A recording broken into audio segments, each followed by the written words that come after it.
Welcome to the self-proclaimed second best podcast of the A7FL. This is The Other Side of the Ball. I am the host of the show, Casey Cox. Alongside me, as always, co-host and Hall of Famer and division owner, Double D, Derek Duncan. The third member of this show, the commish, Chris Vera. How are you doing tonight, guys? Fantastic, bro. I am in the hall. Y'all can't kick me out now. I'm a permanent fixture, etched in the memory of 7 people. Hey, well, all joking aside, it was fun introducing you for that. It was a lot of fun getting up there and talking in front of everybody, even though it was a nice little lean in about half an hour before you were supposed to go up, and I get this lean in from Derek, and he's like, "Yo, bro." Yeah. Wait. Let me set this up. Please. Yeah. So we're at the Hall of Fame presentation, and there's a good 24 people I think that were inducted that night. I think I was probably 11 or 12 to go up, but after about the second or third person, Chris and I kind of looked at each other and we said, "What are they doing?" Because every single person that got introduced said, "Now introducing so and so is his brother, so-and-so." And Chris, my wife looked at me and she's like, "Do you have someone to introduce you?" I'm like, "Hey, Chris, do I have someone to introduce me?" That's great. It's one of those, yeah. Bro, you got me on this one? I'm like, yeah, sure, okay. So I'm like running through things in my mind that I can say, things in my mind that I can't say. I'm like, all right, yeah, I got you. So then Derek tells me, he goes, that had to be the first time I've seen you nervous. And I said, actually, I wasn't nervous. I was sitting there going through my mind because I didn't have any place to write notes down.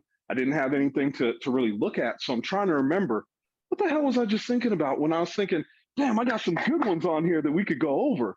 And one of the ones that I did say was, and I'll steal it from the other Derek, and Derek, if you remember this, the offensive lineman, about who's going to be my bitch tonight. Oh, that was the best. So I did steal that from that. That was the best. That had me rolling. So it was a lot of fun, man, and I'm honored to present you. So thank you very much, even though it was last minute. You did it, even though it was last minute, and I called on you impromptu, and you had to just wing it. You did an amazing job. It was a perfect setup. It did everything I needed to do what I needed to do that night. So Casey, I know I told you guys, and I've been teasing for the last 3 episodes, and that because I was going to make the announcement at the hall. So I dedicated the entire evening for us and my Hall of Fame speech to Coach Donnie Bunac, of course.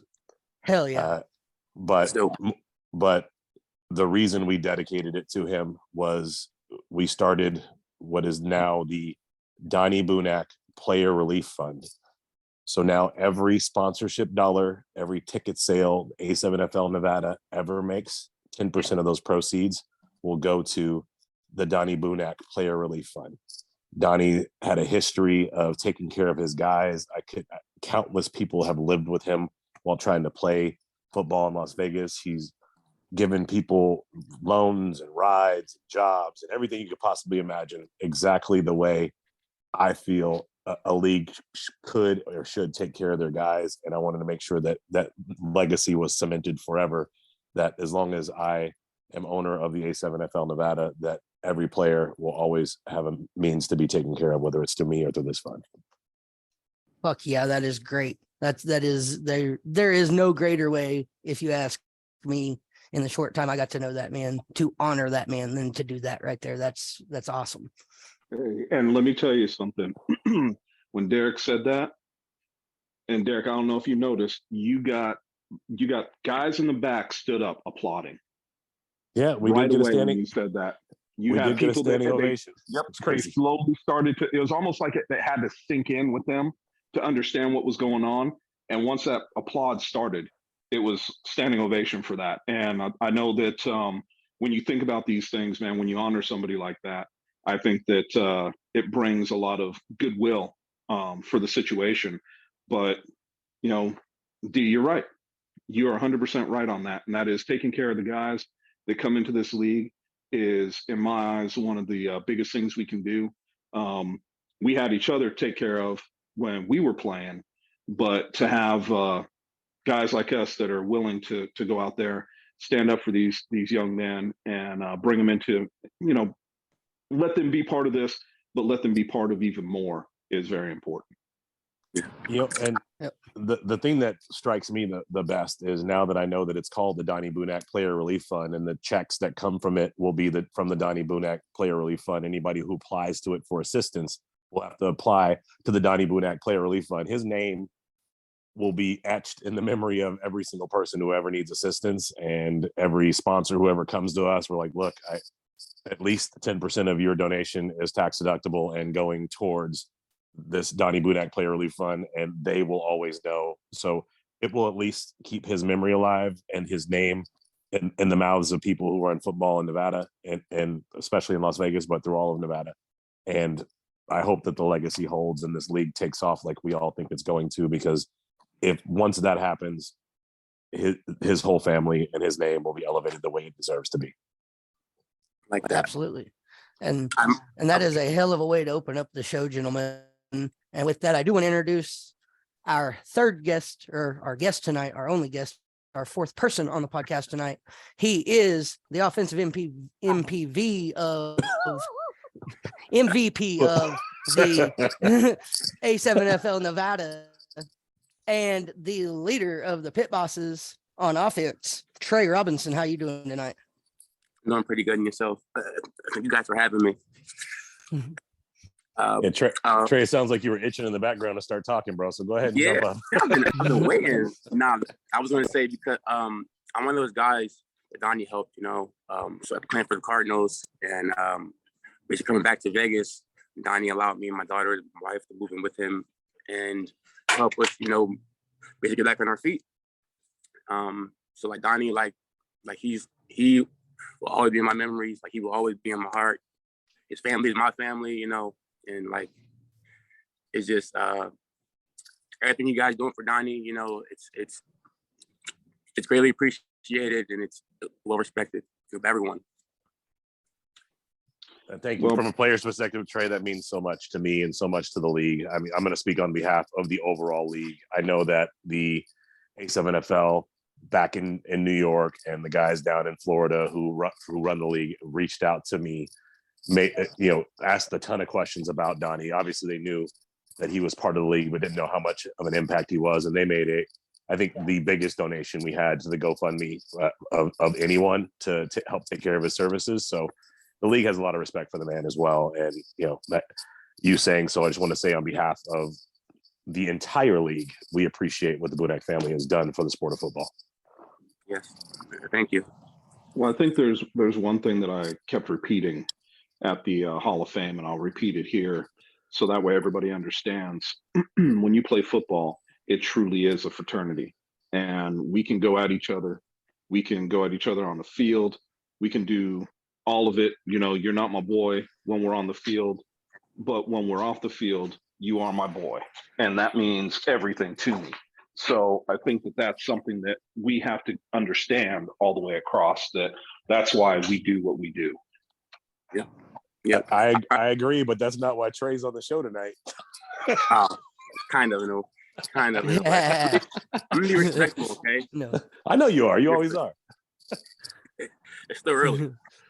It's still early, he says. It's still early. Yep. It's early.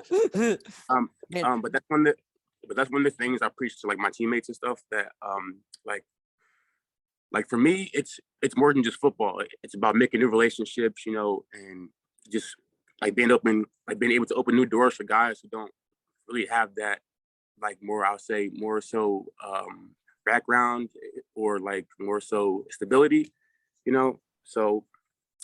so I always preach, like, it's always good to it's always good to value everyone the same, like, treat everyone how you want to be treated, vice versa. So that way, down the road, if something were to happen, or, you'll always have someone look out for you, whether, your friend, coach, brother. It should just always be about family. And that's one thing I'm always big in my life. Like, no matter what I do, I always make it about family, you know, and that's always been me my entire life. Well, Trey, I'll vouch for you on that, man. Before I knew who you were, let's just tell the little story about you and I's first interaction before I saw who you were as a person, like, before I even met you face to face. We were setting up the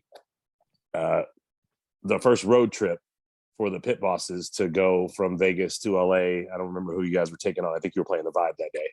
No, it's Aces. Okay, so the Aces. So you were front and center, taking care of everything and organizing stuff. You and Nas, who I haven't heard from, by the way, since the off season is going on, but we'll get back to that. But you and Nas, I knew Nas. I talked to him like 10 times, but I kept hearing this dude Trey, right? So you guys go down there, do your thing, come back. When we come back, the parking lot's in shambles. Not our fault. Somebody else came through and did a bunch of stuff. But I just sent a text out to everybody whose number I had and said, hey guys, if anybody's still there, the complex is complaining that we left the area dirty. If anyone's still there, can you just take a picture and see what's going on so I know who to send over to clean up? And Trey, who I did not know from Adam, just reached back out to me directly on a separate text and said, hey, coach, this is Trey Robinson of the Pit Bosses. I'm not there, but I live down the street. I'm going to go back and clean everything up. You don't worry about it. Go take care of your night. And it was that moment when I realized the quality of character of a person that Trey was. So when I put out the invite for people to come work for me at Deco Lights, shameless plug, best lighting company in the world, Trey was one of the people who put in an application, and that activity was one of the primary reasons why we brought him on board and why he's been working for us for 9 months now, Trey? Yes, sir. 9 months.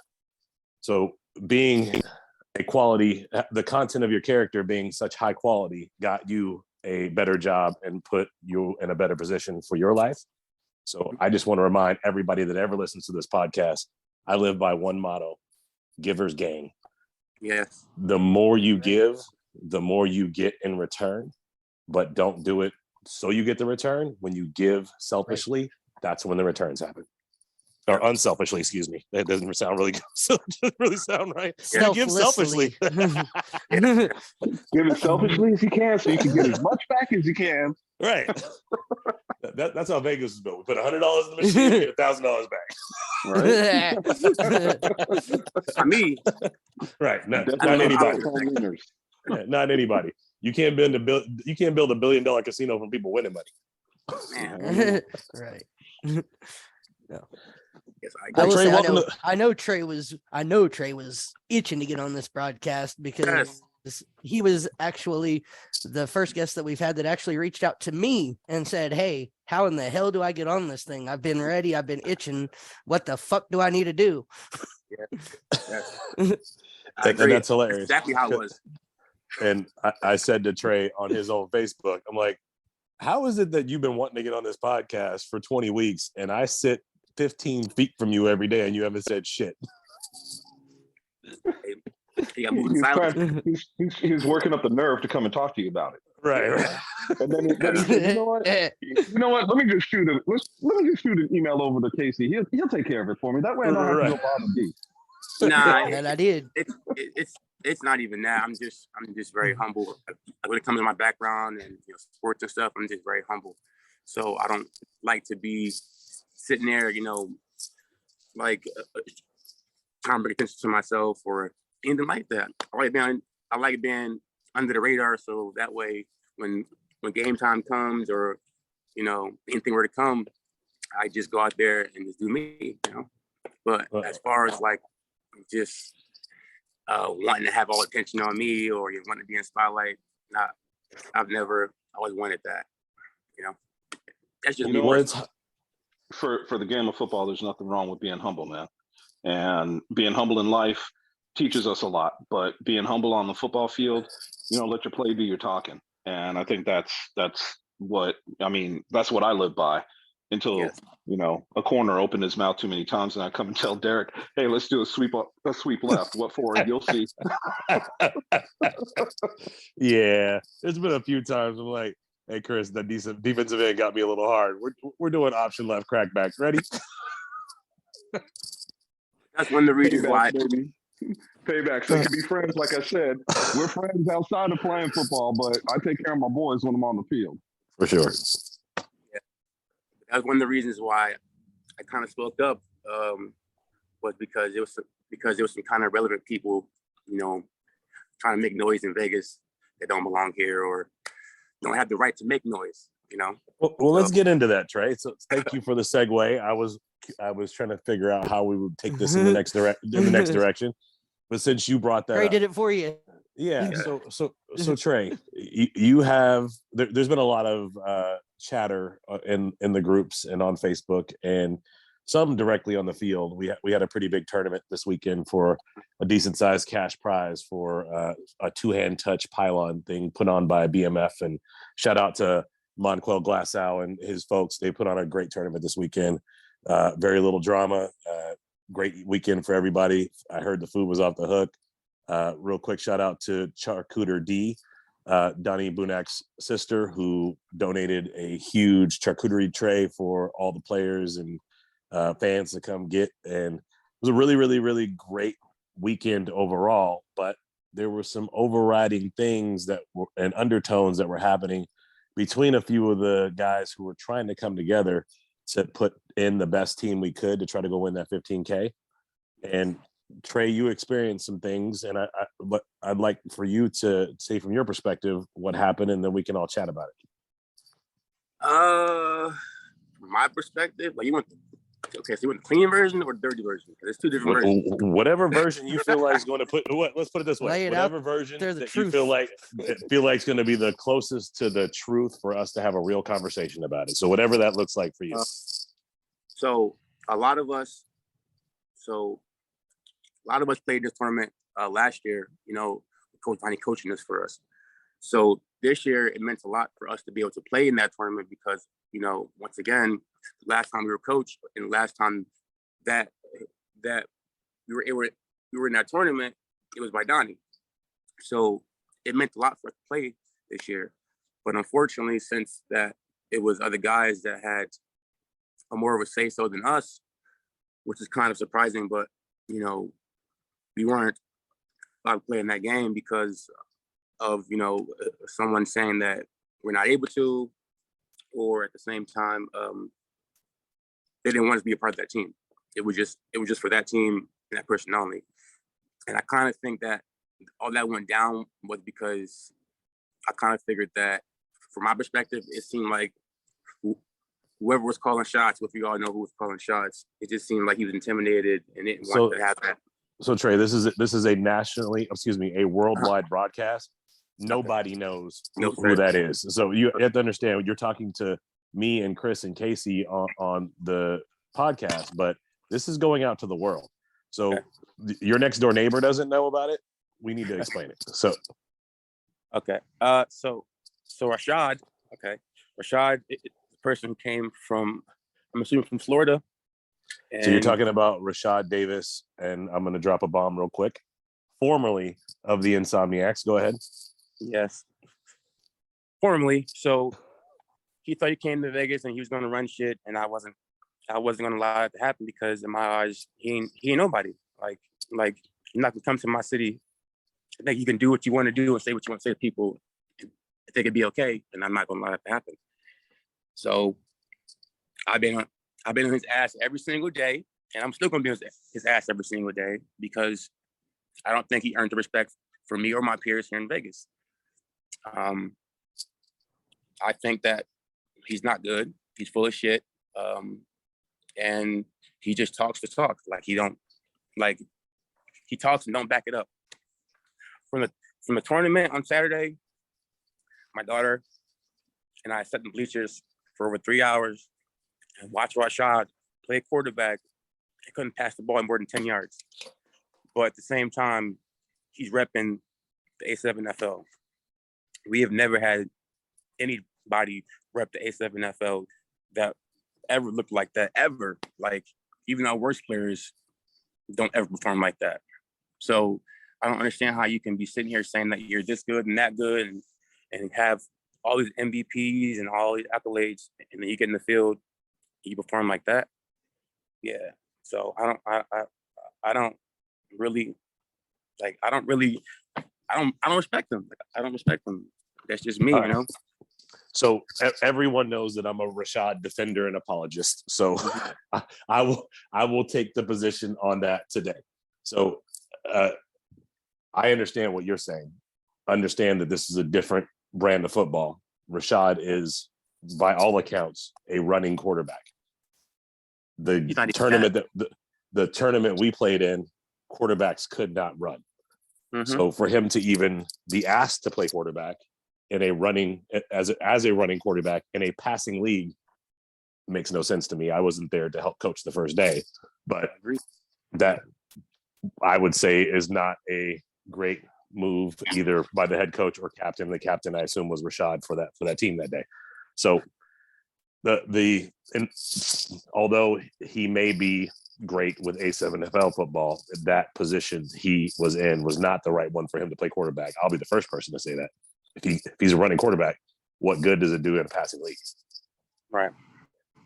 So, but and then I've got clips of him scoring 6 touchdowns in one day. So it's not like the dude isn't legitimately a good, maybe even great A7FL player based on the history of the league and what I've seen. So I can't take that from him. But to your point, until he proves it in front of us, what does it really mean? Nothing to you, right? No. For me, it's something I can trade on because I can keep putting dudes like this in your face and get you pumped up to talk shit, and you guys go back and forth on social media, and everybody wants to see when the Pit Bosses play his new team over the top. And we're going to blow their ass out the water. And let me say this, Derek. The reason why Rashad has all his touchdowns and, you know, I don't know what he has, but it doesn't matter. But he hasn't met Trey, okay? And if you're going to play receiver or quarterback or any of that stuff, if you go to receiver, bro, I'm not letting you off the line. That's one thing about me and everyone else. You know, I'm physical. I'm very physical when it comes to being on the field. So all those guys that played in Florida, all the guys who played in Texas, whatever, every time they lined up on Rashad, they were 5 yards off of him. Me, I'm gonna be on your face. I'm gonna jam you from the line. You're not getting off the line, and that's gonna be every single play. I'm gonna get into his head every single time to where he's gonna want to fight. And so once it gets to that point, I'm gonna win. So Trey, if I'm hearing you correctly, the offensive MVP of Nevada, when Rashad steps on the field, I'm going to the receiver position, you are going to defense and manning him up and making sure he doesn't get off the line. Yes, that is a CVS receipt. There you go. Yeah, I was gonna say. Trey just said, "I'm gonna man him up and make him my bitch." Real quick, shout out to Matt Ryan and the guys on the 301 podcast. That is their CVS receipts. Yep. Damn, man. So I'm gonna bring it back. So are you saying what I think you're saying, that it's gonna be like what I heard at the induction for the Hall of Fame? Who's gonna be my bitch tonight? Is that what I'm hearing? Yep. That's what he's saying. Now, look, I'm gonna be real. I listen to the other podcasts, and I listen to what those guys, how much shit they talk about Vegas, and I gotta be very honest. That doesn't sit well with me, and it's not a personal thing. It's a Vegas thing, because I've lived here for 44 years, and I played football here in the flag leagues for 20 years. So when it comes to playing football and understanding all about what Vegas is, I've seen it firsthand. Yes. We used to play in the national tournaments that Bill Williams used to put on, God rest his soul. He used to come out here, and we would come out in force, and you'd have 80 teams from across the nation coming to Vegas to play. So I get it. But what I'm saying is, I also get where you're coming from, Trey, because I mean, look, these guys disrespect the shit out of us left and right. And it's our second freaking year. And we're going into our second season, right? We just came off our first season, and we had a team that went back east and won. Yeah, we got blown out in the second game. Who cares? That is a little bit of what we should get for respect. A little bit. I'm not saying give us all the respect. we're still going to come and smack you in the face, and then we could get our respect. But Yeah. I think you're right. We have guys coming from back east now, coming to Vegas thinking they're going to run the town. Mm-hmm. Now, I don't have nothing against Rashad, nothing whatsoever. But I'm one of those people too. Hey, that's great that you're coming to Vegas to play. You can be a Vegas guy once you learn how to be a Vegas guy and you have the respect for what we can do. Then we want to see, and you can gain our respect showing us what you can do. Mm-hmm. But be about it. Don't talk about it. Yep, that's how I feel. I don't. Like that's one thing about me. Okay, so like back to what you're saying about Vegas and the East Coast. I'm from Philadelphia myself, so all my life I grew up playing football on concrete. We didn't have turf, we didn't have grass. We played in snow, we played on rocks and grass. So that's what I'm accustomed to. Okay, that's always how I played, even in college. Same exact thing, you know, just always being physical. That's the one thing about Vegas that we don't have, and that's just being physical. That's it. And that's what I believe why every time we go back east to play guys back east, it's a whole different brand of football because they take everything back there serious. Like, you know, when we have practice back east, when we say practice is at 7 o'clock, at 6:30, you got it's about 40 guys out there already ready, you know, to go. You come to Vegas and it's total opposite because everybody think that it's going to be that easy, and it's not.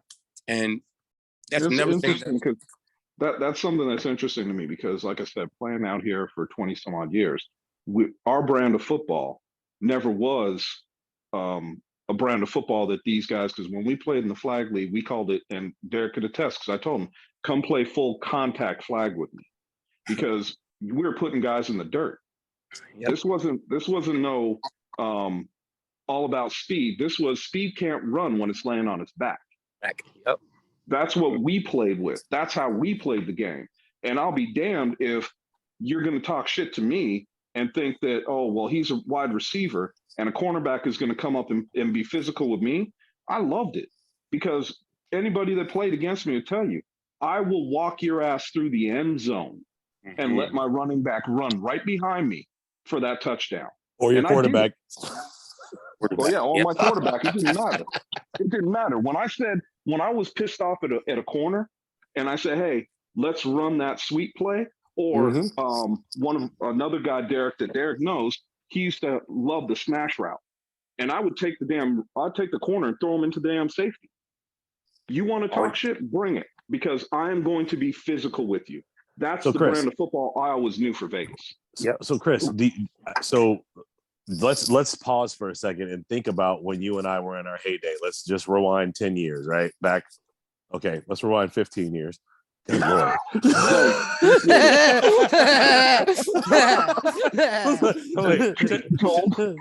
10 years ain't quite enough. Damn. Let's rewind 15 years, right? So not to say that it hasn't been consistent throughout the 15 years, but when you and I were in our heyday, when I was in my early 30s, and you were however old you were, I'm not going to put you on blast. To talk about it. Right.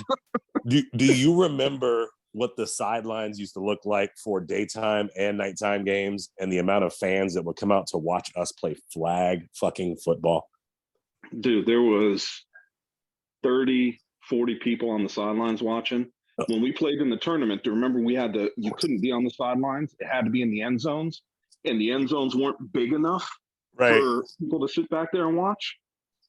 But everybody came out, bro. It was like the women came out dressed to the nines. They brought their kids out there to make sure they could see daddy play. They brought their girlfriends with them. I can't even start to tell you how many friends of friends became people that people on our team dated just because they were out there hanging out and they were all looking all nice. And then, you know, fast forward 12, 13 years, you go out there and it's just the dudes on the field. Yep. It's not flag in Las Vegas from what I've seen in the couple years that I played a year and a half ago isn't what it used to be.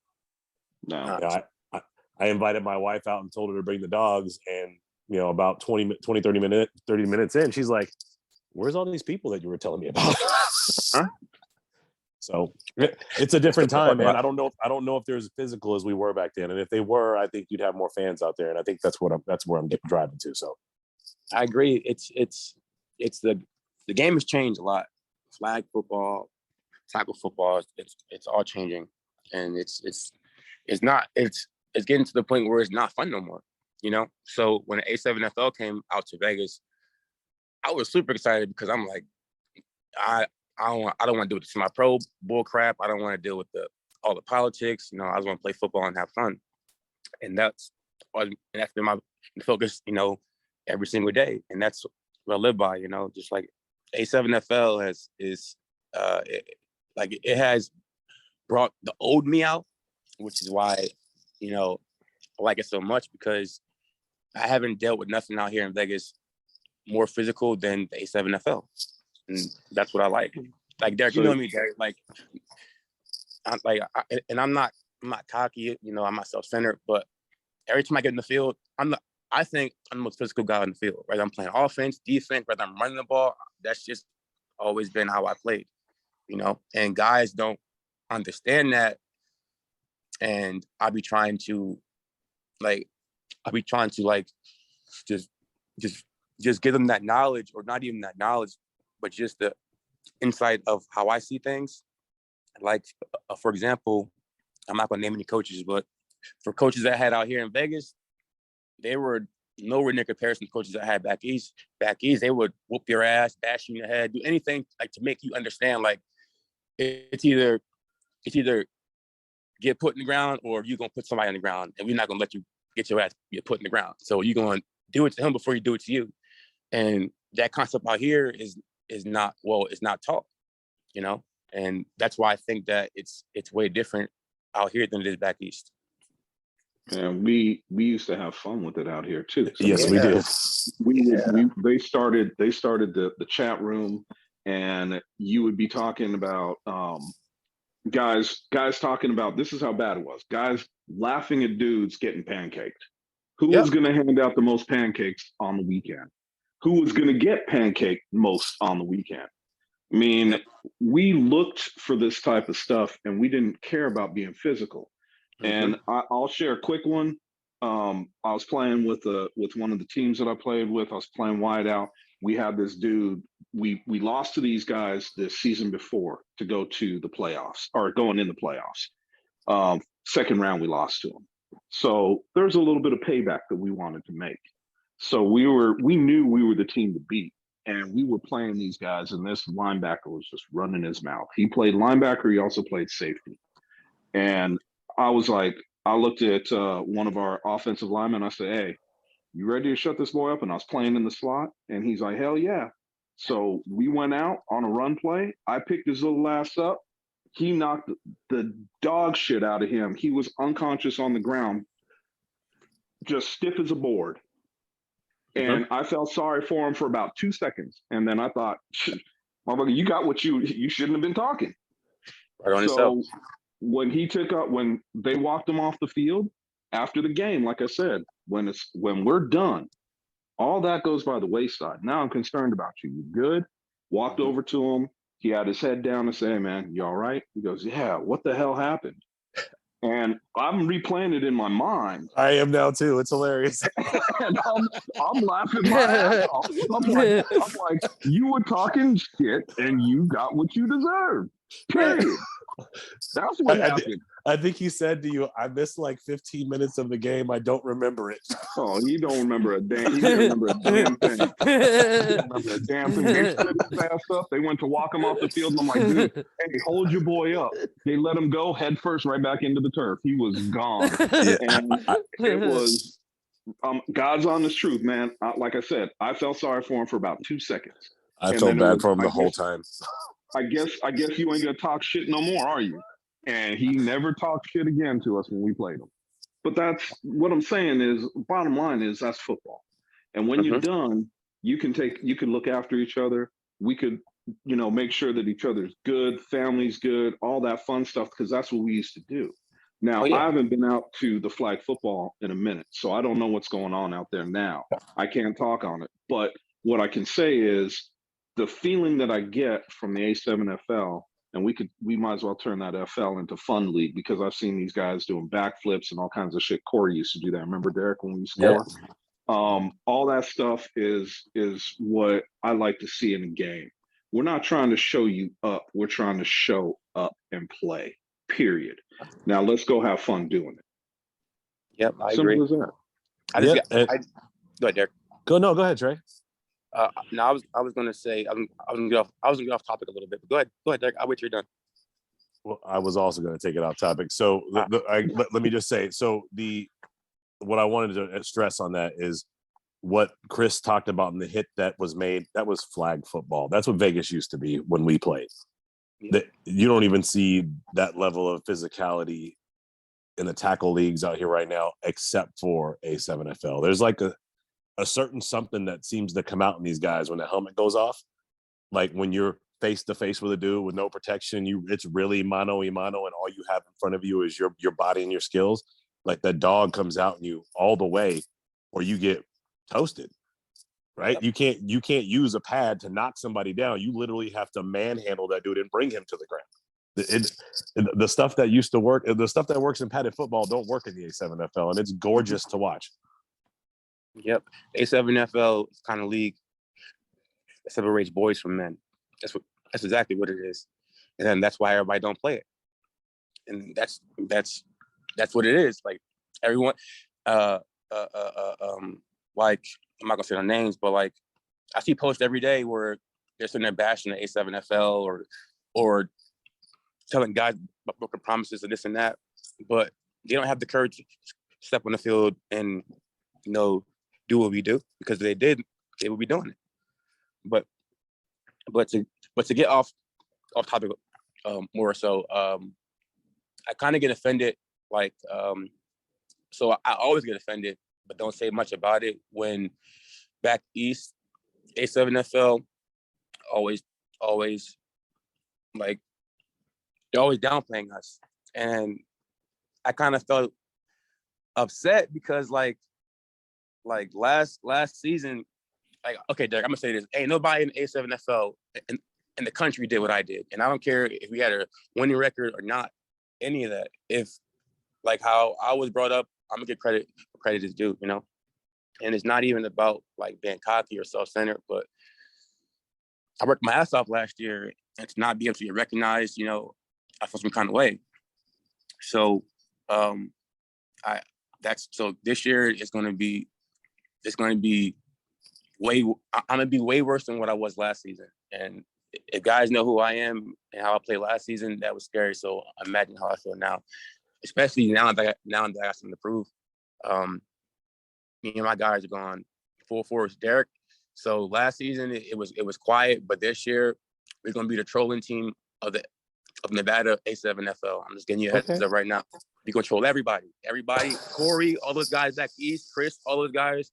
I'm on your ass too. I don't care. Like, I'm on everybody, and that's only because I feel not even myself, but our team, our coaches feel like we didn't get the respect that we wanted to get, and I understand why, because the record didn't show that. But just last season dealing with a lot of injuries, so we had low numbers. But for me to be able to be at a game and have 9 guys in the field, not even 9. It was against the Aces, and we had 6 guys, and one of our guys named Jay was in a sling because he had torn rotator's cuff. I've never seen this in any football that I played in the NFL, college, arena.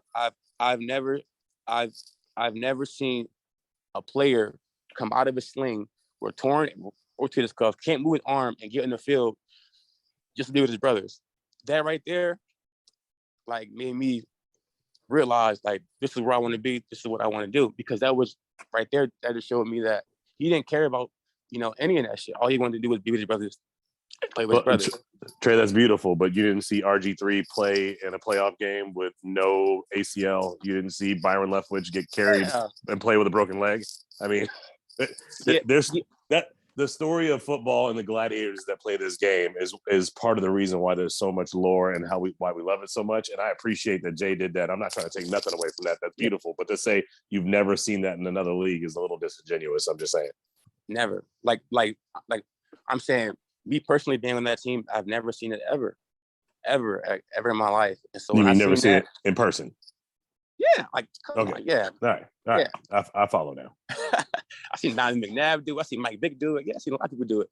Okay. But like me personally, that just like that right there, man, that meant a lot to me. You know, that proved to me that like he didn't care about anything. All he cared about was his brothers. You know, and even with the Force and the Somniacs, and you know all the guys here in Las Vegas, even though we're on different teams, I still see them as family. You know, and I would do anything, you know, to help them, or you know, whatever the case may be. But even Rashad? No, fuck him. Yeah,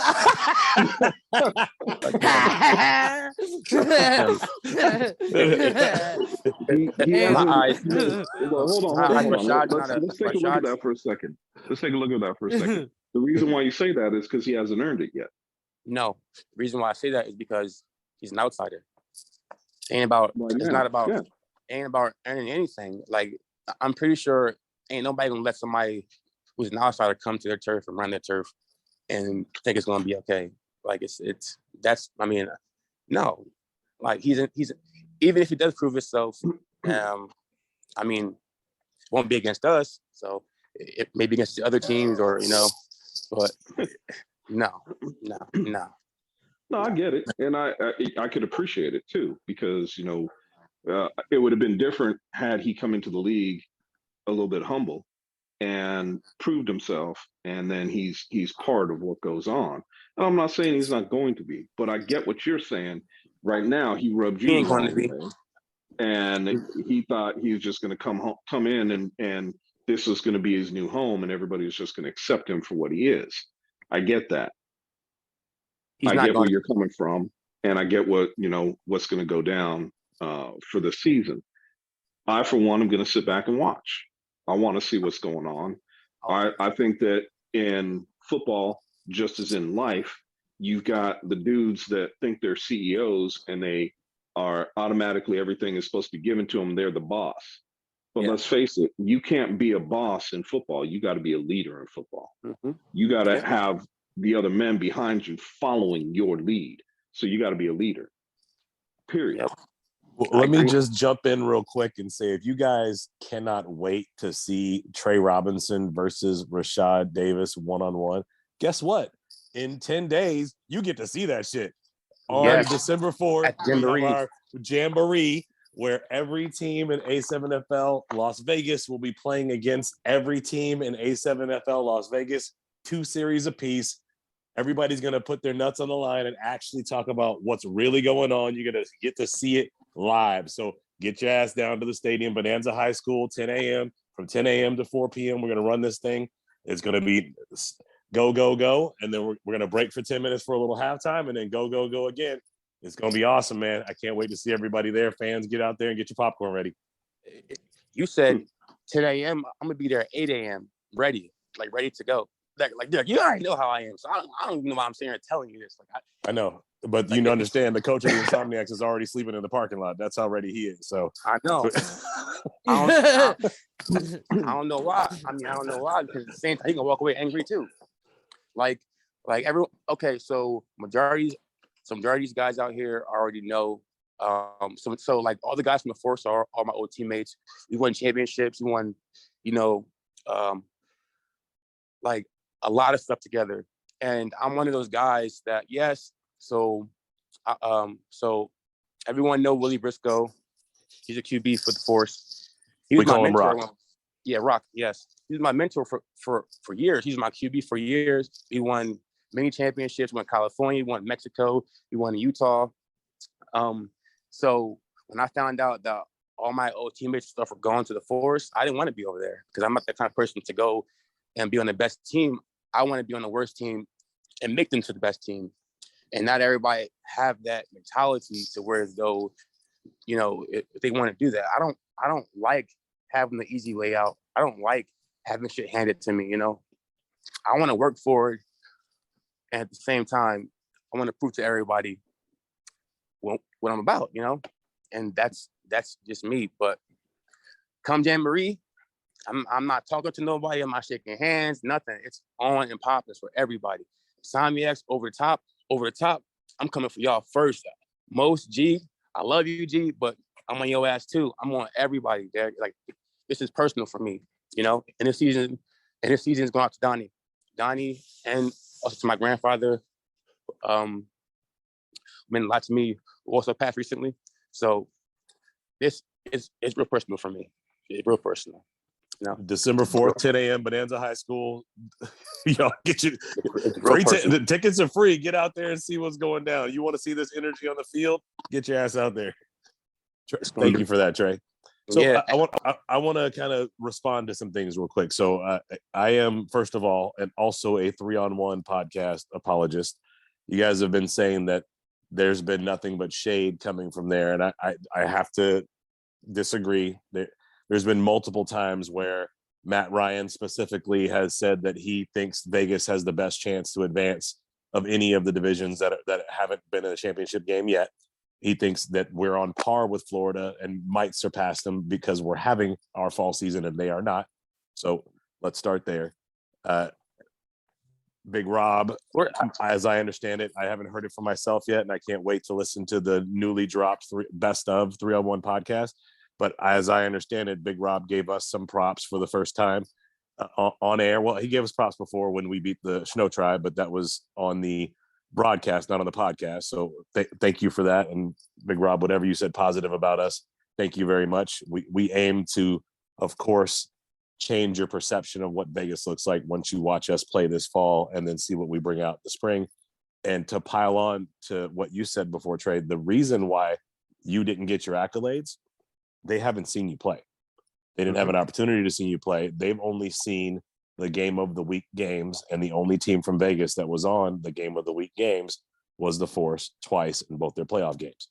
Yep. That is changing completely this coming season. So if they were to continue to not talk about you, then there's a reason to be upset. But I still want you to carry that chip on your shoulder so you can carry that ship home. Yeah. Oh, Derek. So to be honest, we're not even sitting here training for the fall. We're training for the springtime. So that's what I mean about how our plan is to run through everyone here in the fall season to prove a point for everyone in the springtime. BIC, those guys, the only reason why BIC, to be honest, in my eyes, are good is because, one, they play together for a long time, so you have that chemistry, you know, and two, they have big guys, but the guys, if you watch the film versus them in the Forest, their guys weren't doing shit. It's just more of the intimidation factor. That's it. Guys get intimidated by them, and I don't know why. I have no idea why. When I watched the film between the BIC and Force, the Force seemed like they were they didn't want to play. They were scared. I ain't gonna, don't get me wrong. I love all my guys, but for them to go out there and put on a show like that, I was low key embarrassed because in my eyes, I believe they didn't play to their full potential. They was more intimidated than anything, and even with Rock, when I watched film on him, it was so the shit that Rock should do all these years, you know, even last season versus us, when he run the ball or he wasn't Rock, and so it's personal. It's not even about the Nevada League, you know, because at the same time, how I see Nevada is, it's all for one for all. We all one big ass family, but at the end of the day, it's Nevada against everybody, you know. So it's not even about the fall, to be honest with me or my guys. It's about the springtime. We're preparing for the spring. We practice 3 times a week, do hills, do everything. Anything you could think of. Guys are not doing what the fuck we've been doing for the past 2 months. We've been practicing longer than 2 months. This shit is personal for all of us. And that's just where we stand, you know? Well, it sounds to me like you're putting the East Coast and the Vegas Force and everybody else in the Nevada division on notice, already. So yeah, but come on, the guys already know about us in Nevada. It's not even that. You say that, but the Force still is the champion. So I mean, you can talk all you want, but until you prove it on the field, Trey, I know you're that dude. I know that you got a lot of great dudes around you, but it didn't work out last season. So obviously you guys are training now and getting cohesive. It took a while to get things going last season. And when you did get going, games were close, but you guys still couldn't edge it out at the end. So it was too late. And Mac, and this is how I know guys were scared of us last season, Derek, because Mac had a playoff game versus the Vibe in Las Vegas, and we was in California. We beat the Insomniacs. They guys wanted to hop on our roster, because at the same time we were shorthanded. And how you call from Las Vegas to California to worry about a team you're not even playing to make sure they don't add players to their team. But once again, you're the best team in Nevada. So why are you so worried about the Pit Bosses adding players to their team if you weren't even playing you guys in the same exact state? Like it's just all these little scenarios that just goes to show that guys are worried about us clearly. They're afraid of what we're going to do, or at the same time, we're on their radar, basically. And that just goes to show. And at the same time, like, in our eyes, we did so good. We just having 9 players last season, and now that we have a roster, there's like 30 guys on it. So, yeah, man, yeah. Jamboree gonna be fun, Derek. That's all I'm gonna say. Okay, it's gonna be fun. It's gonna be a show. Okay, so Trey, hook me up, because the rest of the nation doesn't know your team. I don't even know who's really on your squad besides the guys I know who are coming back. For America, for the world, if they're listening anywhere, maybe even for the universe, for Corey Hammond specifically, who's beside yourself, who's the person on offense that we should be watching? Who's the person on defense we should be watching besides Trey Robinson for the Pit Bosses this fall season? To be honest, I don't even want to say. I don't, because I don't want guys to game plan against us. I don't want to disclose any information about the Pit Bosses until Jamboree. Okay, look, I can respect that. That's not going to help us talk you up on the broadcast, but I can respect that. That's okay. Right?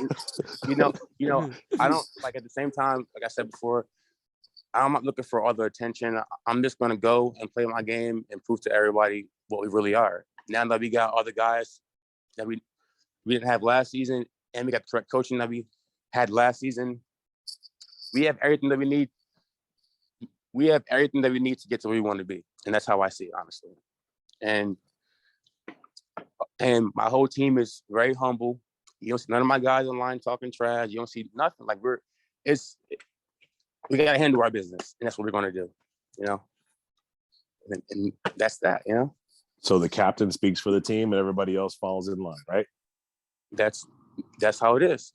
That's one thing about the Bosses that I liked last season, is that even when I play everywhere else, arena ball, NFL, all that stuff, it was always more Chiefs than Indians, I mean, too many Chiefs, not Indians, okay, maybe.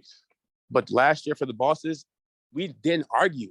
It was never no disagreement. What was said, and that's what guys did. And that's why I think that we were so, it worked out for us.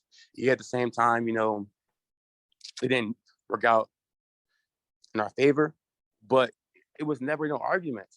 Like when Bartley talked about what we need to do, how to fix it, guys sat there and listened. We sat there and watched them together. It was more so just having that structure that most guys never had before. And all right, so let me Corey Hammond you real quick. Okay. So I understand what you're saying, but coming from the Pit Bosses on multiple occasions last season, we had one person who was representing the Pit Bosses, Coach Anthony Bartley, say plainly, we are going to run the table. Yeah, we are. And no. Oh. That was last season before they went and lost the very next game. Okay. So what is different from you telling us that the Pit Bosses are going to be the team to beat in the West, or the team to beat in the nation, versus Coach Bartley saying we're going to run the table and didn't? Well, last season we didn't have. Last season we didn't think that we'll have, obviously, guys get hurt. All playing in Jamboree. That was the reason why we were shorthanded. So no, this was after that. This was after he had won 2 or 3 games in a row and said we're going to run the table. One key player of ours which is Keenan. He went to play professional ball for Las Vegas Kings, and he was the captain of our defense. He was the heart and soul of our defense. And once he left, there was a lot of holes in our defense. Shout out to Batman. Yeah, Batman. It was a lot of holes in our defense, and once again, all the guys that we had on defense didn't have the experience or the knowledge that that he had. So between that and having to run an offense and also trying to figure out on defense what we're going to do, it was a lot. So, all right, so what I'm hearing is the answer is we lost some things after Coach made his proclamation. So when the Kings come calling this spring, or the Nighthawks, or even the Vegas Vipers, the new XFL team, what happens? Are the Pit Bosses still gonna be the team to beat, or are you guys locked in all A7 all day? We're all A7 all day. We discuss this every single day in the group chat. We discuss this. Like one thing with me, most of my guys that were loyal. We're loyal. So if I start something with A7FL, I don't care if it's the NFL, I don't care if it's XFL. I'm not going to go leave the guys I start with to go play somewhere else. And that's always how I've been. And I don't care if it's NFL, because at the same time, I already been there, done that shit. Same with Arena, I already been there, done that shit. So it's not about getting to the next level for me. It's because I already been there and done that shit. Now it's me what my goal is to be able to give these guys that never been there before, that kind of knowledge and what they got to sacrifice to get to the next level. And that's my mentality, Bartley mentality, Batman mentality. And that's our goal, But it's all about loyalty there. This year is all A7FL, and that's it, because we got something to prove. That's beautiful. You answered that the best I could have ever asked you. But I will tell you, if the NFL offers you a guaranteed contract, if you don't take it, I'm firing you. And I'm sure there'd probably be a few people ready to smash you. But Trey, remember how many times I tell you to tell that dude you used to play for the Cardinals? Yeah, nah. you get an NFL contract. I need you to go do that shit and come back to work on Monday. Look, I'm trying to get paid, dog. Let's what's up? Let's do it. But okay, so Derek, so me, I don't live life out of regrets. So I live life, every day 100 miles per hour. I try to have not live with no regrets. But the one thing I do regret, so I played in the NFL, was always not being, there for my family. So I miss birthday parties, I miss birthdays, I miss weddings. I missed a lot of shit. And now that I already been to that level and sacrificed a lot of stuff, it's not worth losing that shit again and going through the same process all over again. So that's why I said that I'm not worried about getting to the next level, or because it's not important to me anymore. All right, well, fine. If you get the call from the NFL, I'll dress up as Trey Robinson and go try to play the damn game then. I guess. We put to go to San Diego to get the XFL tryout. Right. Oh, damn, Trey! I forgot it was this weekend. I said, "Oh my god." Well, what's funny is you didn't say nothing. You didn't say nothing to me leading up to it either. I'm like sitting there at the forced tryouts, like I wasn't supposed to be here this weekend. How come I got free? And I looked at my calendar. I'm like, oh shit, I was supposed to be there. Like, we didn't talk about it at all. I've done it by myself. Me and my wife and my daughters. It was cool though. It was okay. It's pretty cool. Yeah, but just yeah. So I'm gonna be very humble again, but just know that I'm gonna keep trolling Rashawn every single day. So look out for that. Thank you for bringing it back to Rashad, because I was trying to figure out how to segue back. So one of the things that Rashad and I are doing together, because of how he got to Vegas and because of how everything was set up, even though he's not necessarily endeared by the Vegas football faithful here yet, he is making big moves for Las Vegas and helping me put together a way for guys to get training to become timeshare salespeople and have an opportunity to make a 6-figure income, and then give them low-cost housing to go with it. So what we're doing with the Donnie Bunac player relief fund, and in conjunction with what I'm doing with Rashad to help guys get jobs and find low-cost housing, all of those things are going to work together to help Vegas be the easiest place for people who don't have a home in the A7FL that want to find a place to call home to play in the A7FL. We will give them a nice landing spot and platform to build a beautiful life, whether it be playing football or just using football to leverage to get to Vegas. We don't care as long as you're here contributing to our community. Right. So even though, Rashad has told me plainly, look, actually calls me Derek. He actually says Derek, I love it. I'm the villain. I've been playing the villain since I came into this league. I want everybody to hate me. I want everybody to have all eyes on me. I want all the media attention on me so that nobody else has to worry about it. My team can just go out and play. And the more people talk about me, the more people talk about the A7FL. So I don't care. Give me that smoke. I want it. So for everyone that's listening, obviously he's getting it now. Thank you, Trey, for everything you said today. But understand that part of this is marketing for him in the league as well. So it's all, even though it sounds like smoke, it's still all love at the end of the day for us trying to build this thing.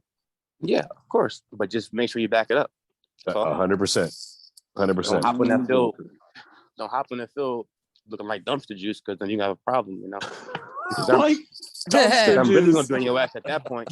Dumpster I'm really gonna like I am expecting this man to be out here looking like Terrell Owens, and if he not, I'm gonna be on his ass every single day. Like, oh my God, I'm gonna be on his ass every day. Well, bear in mind, he's coming here to be Lamar Jackson, not Terrell Owens.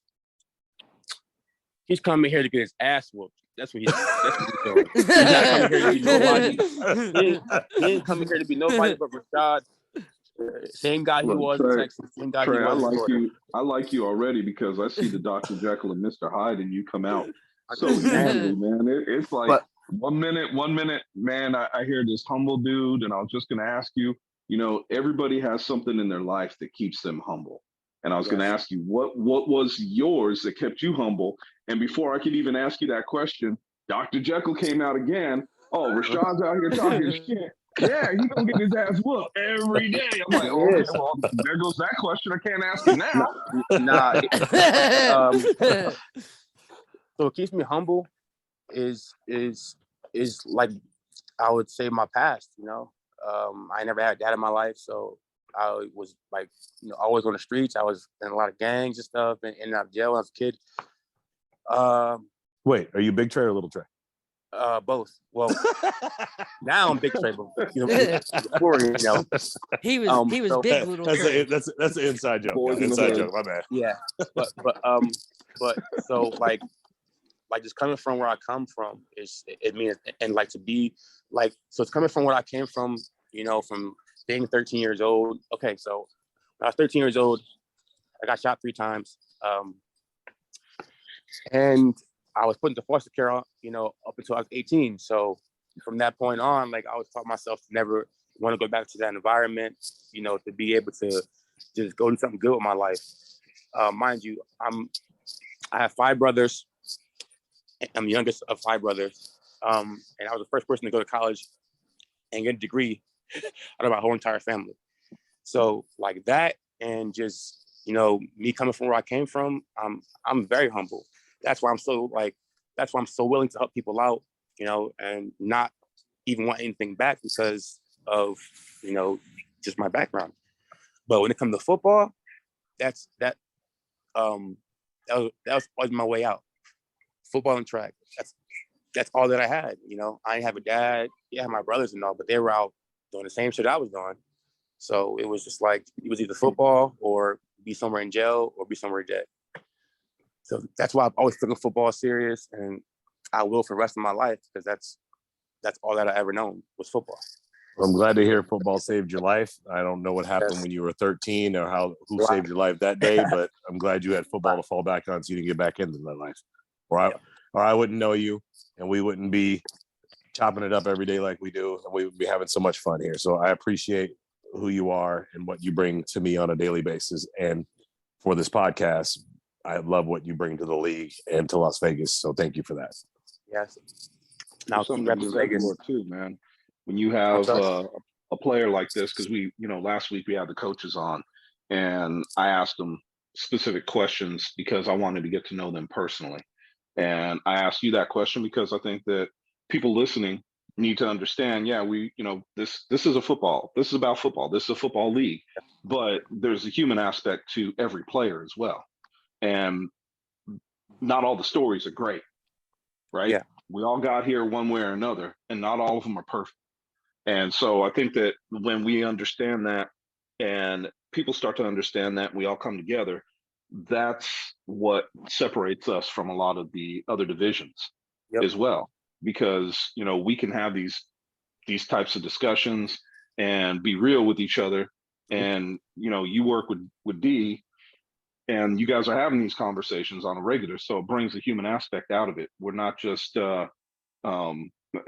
as they used to call us back in the day, dumb jocks. We do have an aspect to us where, guess what? We have feelings, we think, but we put that aside to be on the field.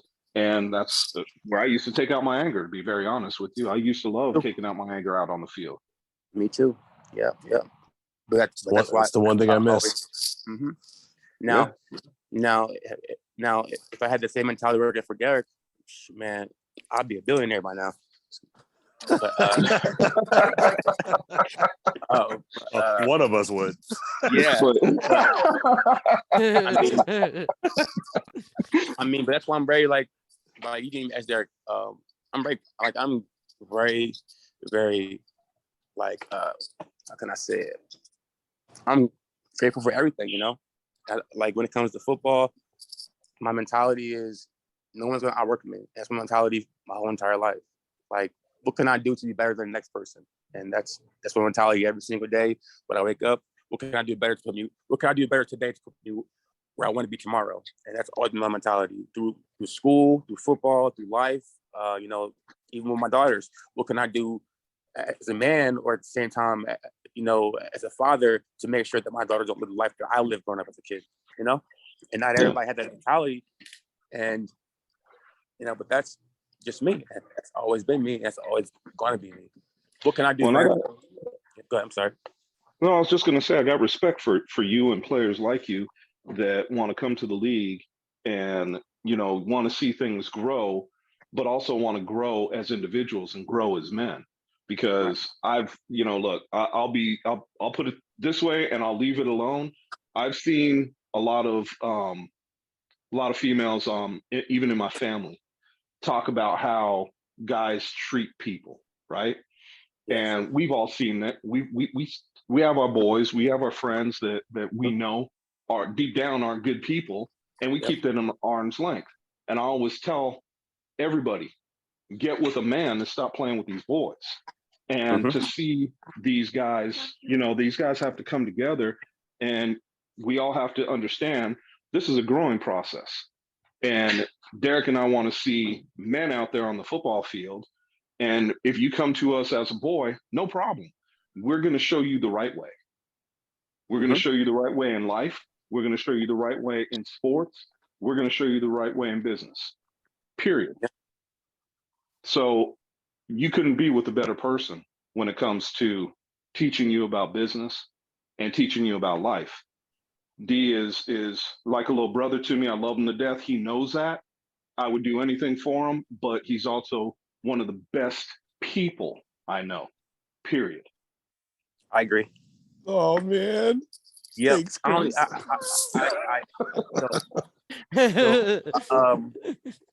So Mr. D is one of my mentors, and I'll say Bartley as well. And I have another coach who's in California. His name's Will Hanna. And also, not Will Hanna. Oh, shit. I'm sorry. Not Will Hanna. Jason Beck, and also Donnie, who's no longer here with us. But those are the only guys that I ever like. Those are the only guys that I trust. And I don't trust nobody, I don't trust nobody. But from what I've seen so far, how I've been treated, how I've been welcomed to the family, So I'm willing to sacrifice everything, for these guys, because at the same time, even though they may not know it, they hope they come a long way. Even Derek, yes, Derek a lot. I say, as far as being a man and, to having that business mindset, because I never had that business mindset, I have a degree in computer science technology. I know all about computers and programming and shit. I don't know nothing about no business or selling lights and nothing like that. It's like I was there, and like I'm just being honest. Like now I know more about lights and shit than I ever did before. I go somewhere with my wife, and the first thing I'm doing is get the lights. And she's like, "Why are you looking at lights for?" I'm like, "Cause I'm just, now I know what that is." Oh yeah. Oh babe, all you talk about lights and lights and lights. I'm like, oh yeah, I know, because that's what pays the fucking bills. Yes, lights is paying the light bill, baby. Don't worry, what you worry about. Well, that means the three of us cannot walk into a building together. You know that, right? Right. Because we'll walk in, the first thing we'll do is look up. All three of us. We'll trip over the stoop because we're looking up.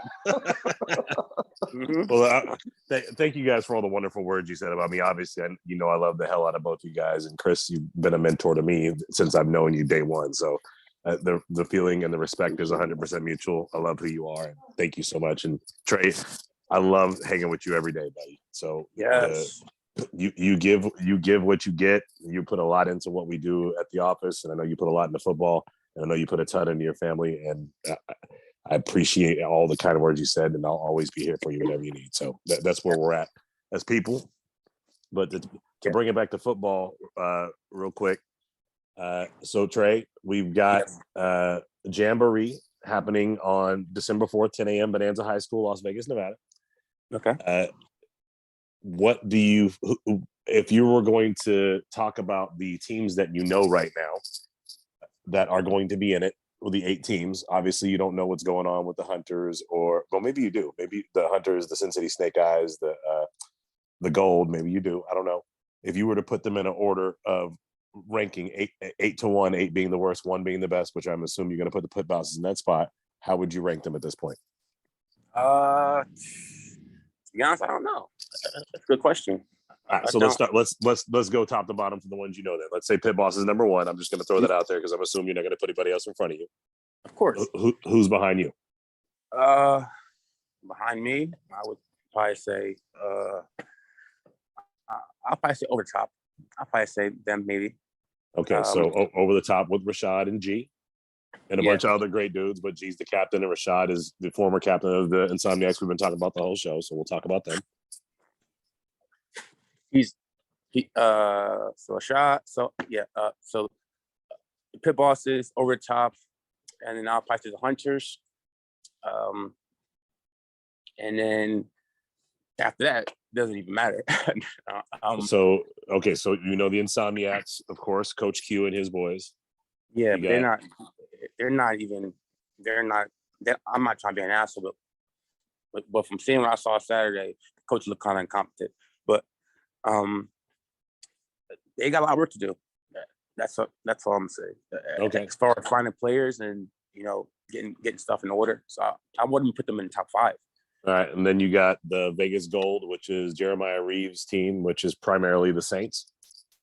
Yeah, those are all my old players. I'll probably put them fourth. And then you have, if it's Kryptonite. So yeah, Kryptonite. That's Vince Young's team. They've been a flag team the last 5-6 years. Yeah.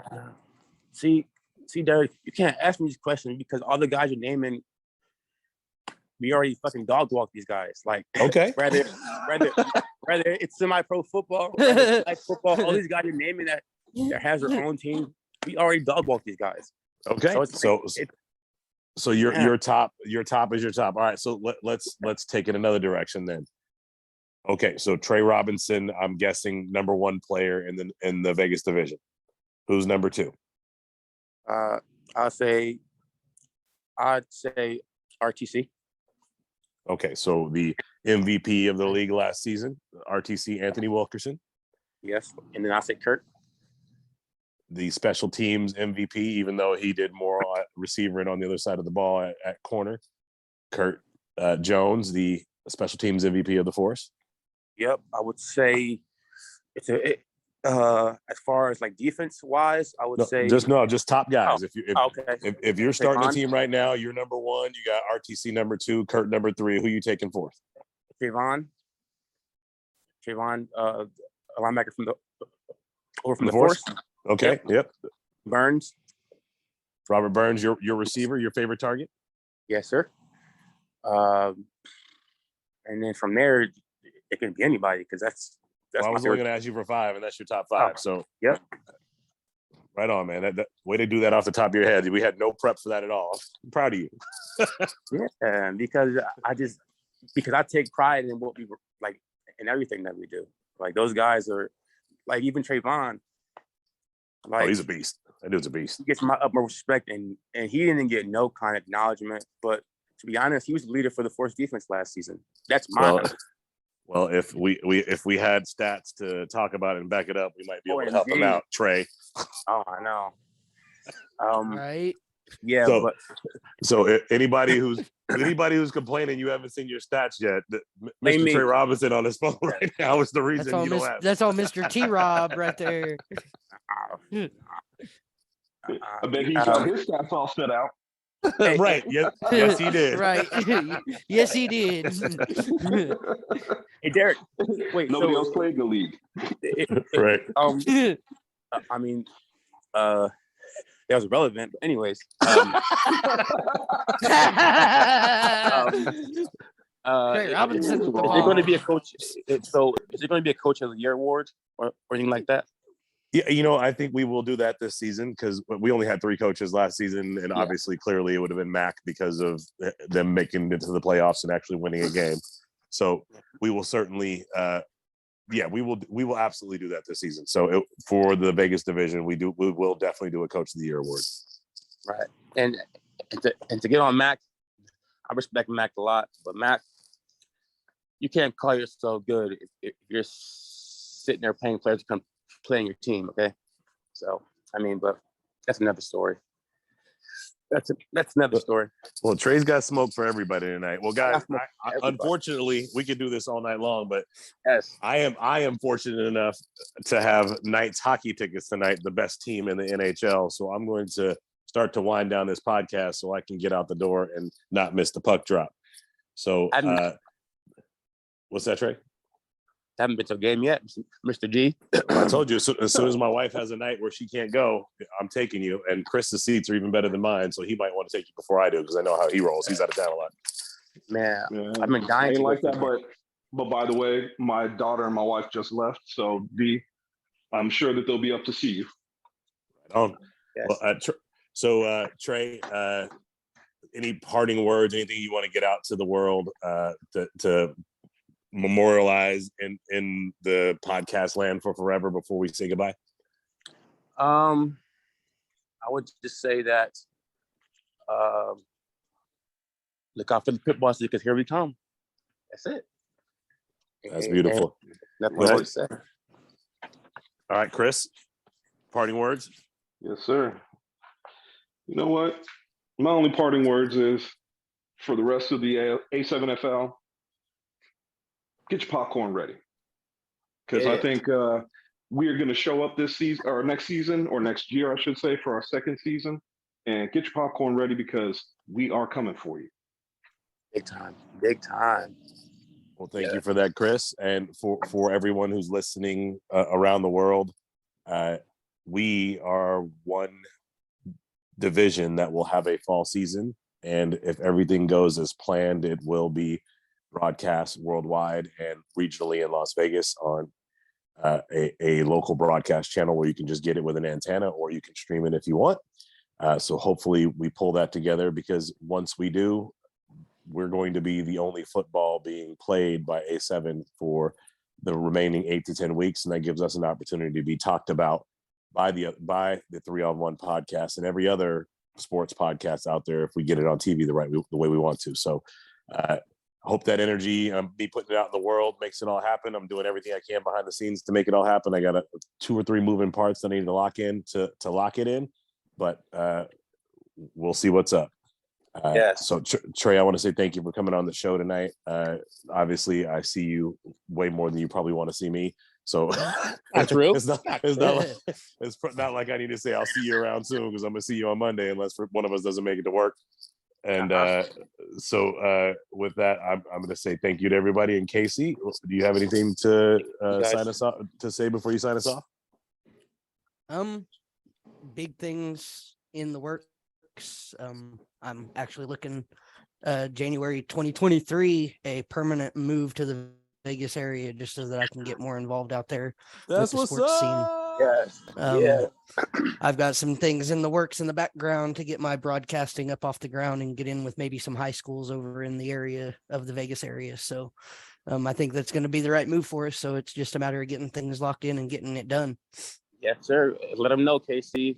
Next season, we're going to be better than 301, right? Oh, yeah, absolutely. They blow smoke out their ass. Absolutely. We're going to do. But Derek, safe travels. And all you guys for having me on. And I wish you guys a very good holiday. Gobble, gobble. Happy Thanksgiving, everybody. Casey, take us out, buddy. All right. For me, I am Casey Cox, the host of the show. He is Double D Derek Duncan, Hall of Famer and division owner of Nevada. And Chris Vera, the commissioner and the MVP on the offense of the A7FL Nevada, Trey Robinson. Until next time, we will see you on the other side of the ball. No pads, no problem.